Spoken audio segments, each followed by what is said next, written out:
Hello दोस्तों, आपका गुरु to शिक्षा चैनल पर स्वागत है। चलिए आज का पार्ट 3 स्टार्ट करते हैं। भारत का इतिहास, प्राचीन भारत का इतिहास का पार्ट 3। चलिए हमारा क्वेश्चन नंबर 1 से स्टार्ट करते हैं। उत्तर गुप्त युग विश्वविद्यालय प्रसिद्ध गया का क्या है? तक्षशिला था। Option number 2। चलिए नेक्स्ट, आयुर्वेद के वैद्य चिकित्सा का भगवान, गॉड ऑफ मेडिसिन किसे कहा जाता है? तो गॉड च्यवन को कहा जाता है। Option number 2। सॉरी, धन्वंतरी को कहा जाता है। Option number 3। नेक्स्ट, पहला ज्ञात गुप्त शासक कौन था? तो पहला ज्ञात श्री गुप्त था। Option number 1। नेक्स्ट, रोमन साम्राज्य के साथ भारत का व्यापार रोम पर किसके द्वारा आक्रमण के साथ समाप्त हो गया? तो ये हमारा हुनों द्वारा समाप्त हो गया। Option number 3। चलिए नेक्स्ट बढ़ते हैं। आर्यभट्ट और बहामिहिर के मुखियात का नाम किसके युग के साथ संबंधित था? तो ये गुप्त वंश के साथ संबंधित था। चलिए नेक्स्ट बढ़ते हैं। इलाहाबाद स्तंभ किसकी उपलब्धियां में उत्कीर्ण है? तो ये हमारा समुद्रगुप्त के उत्कीर्ण है। चलिए नेक्स्ट बढ़ते हैं। चीनी यात्री फरियान किस गुप्त शासक के शासन काल के दौरान भारत आया था? तो ये हमारा चंद्रगुप्त तृतीय के शासन काल में भारत आया था। ऑप्शन नंबर 3 सही होगा। क्वेश्चन नंबर 9, गुप्त शासकों के बारे में निम्न में से कौन सा कथन सही नहीं है? तो उन्होंने मुख्य उत्तर तथा मध्य भारत के भागों पर शासन किया, ये सही है। राजपथ बागसाखत था और सिंहासन सदा सबसे बड़े पुत्र को मिलता है, ये ऑप्शन सही है, यानी कि ये कथन गलत है। ये ऑप्शन नंबर 2 हमारा सही होगा।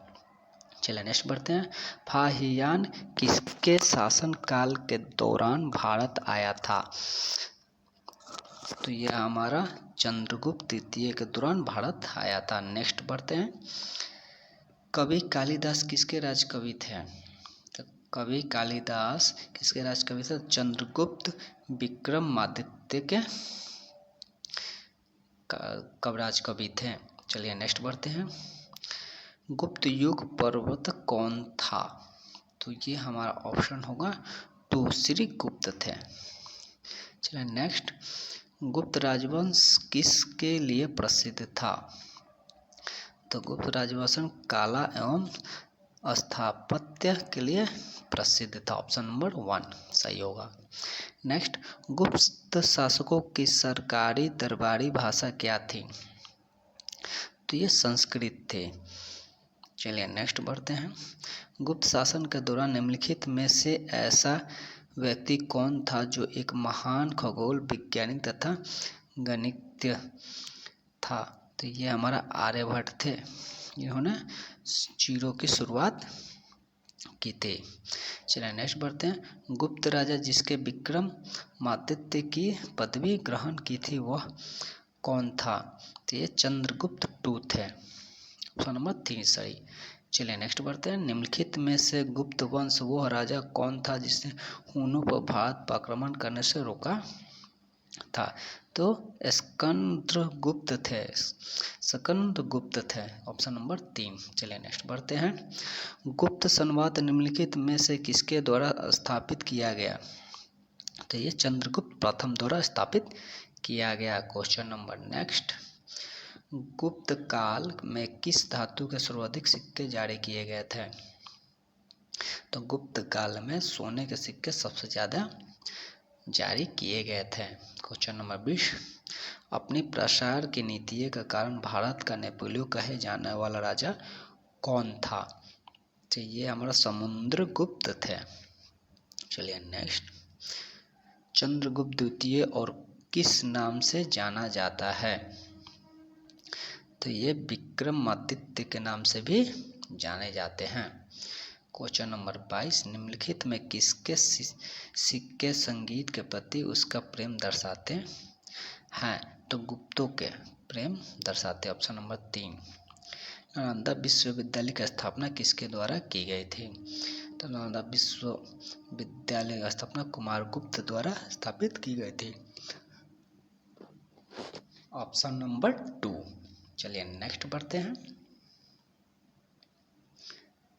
वानभट्ट निम्नलिखित में से किस सम्राट के राजदरबारी कवि थे? तो हमारा हर्षवर्धन के राजदरबारी कवि थे। नेक्स्ट बढ़ते हैं। हर्षवर्धन अपनी धार्मिक सभा में कहाँ किया करता था? तो यह प्रयाग में किया करता था। क्वेश्चन नंबर 25 का 2 ऑप्शन सही है। चलिए नेक्स्ट बढ़ते हैं। एक महान रोमानी नाटक कदम्बारी का लेखक कौन था?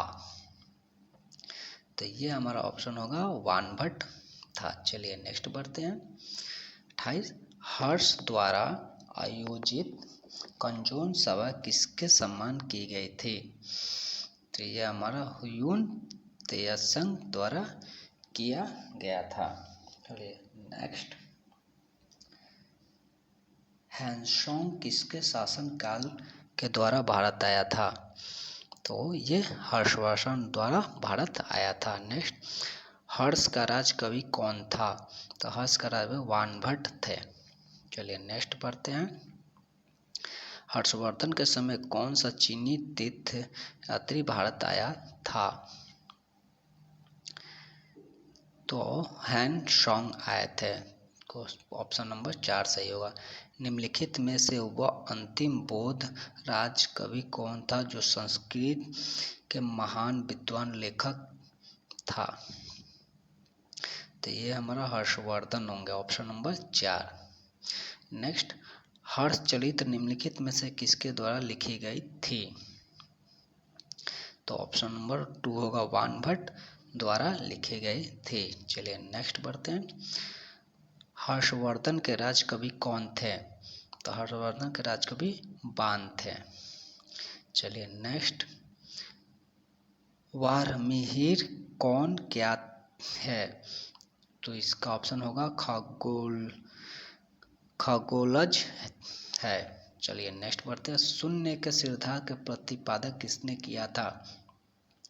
तो शून्य के सिद्धांत आर्यभट्ट ने किए थे। चलिए नेक्स्ट। हर्षचरित्र लेखक कौन थे? तो हर्षचरित्र लेखक वानभट्ट थे।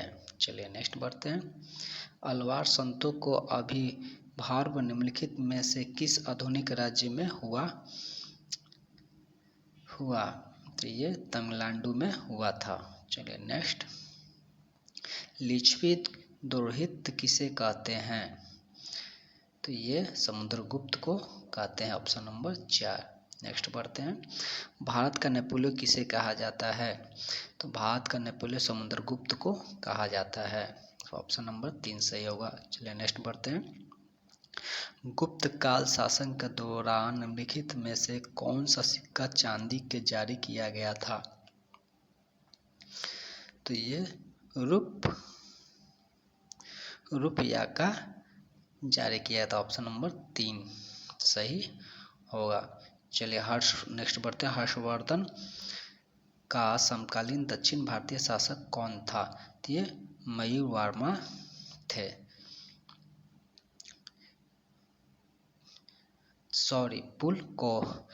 पुलकेशिन थे। ऑप्शन नंबर 2 सही होगा। नेक्स्ट बढ़ते हैं। निम्नलिखित में से क्या राष्ट्रकूटों में सर्वाधिक चिरस्थायी योगदान है? तो चिरस्थायी योगदान हमारा ऑप्शन नंबर इसमें 2 होगा। कन्नड़ काव्य के 3 कवि पंकापूर्ण अग्रराजगण मंदिर। चलिए नेक्स्ट। राजकृति जो एक जैन थे और जिन्होंने ऐहोल प्रासाद की रचना की थी को किसका संरक्षण प्राप्त था? तो ये हमारा पुलकेशिन 2 का संरक्षण प्राप्त था। नेक्स्ट पढ़ते हैं। किसके शासनकाल के दौरान अजंता की गुफाएं निर्मित की गई? तो ये गुप्त गुप्त शासनकाल में जनता की गुफाएं निर्मित की गई थी। चलिए नेक्स्ट पढ़ते हैं। निम्नलिखित में से कौन सा शिलालेख प्रयाग प्रायश्चित के नाम से जाना जाता है? तो मेहरौली शिलालेख ऑप्शन नंबर 1 सही होगा। चलिए ऑप्शन नंबर सही होगा। नेक्स्ट पढ़ते हैं। प्राचीन भारत में प्राचीनतम बौद्ध विश्वविद्यालय का नाम बताइए।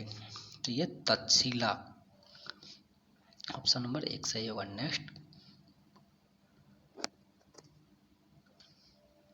द्वितीय पांड्यन साम्राज्य की भूमि माप का उल्लेख किसमें किया गया है?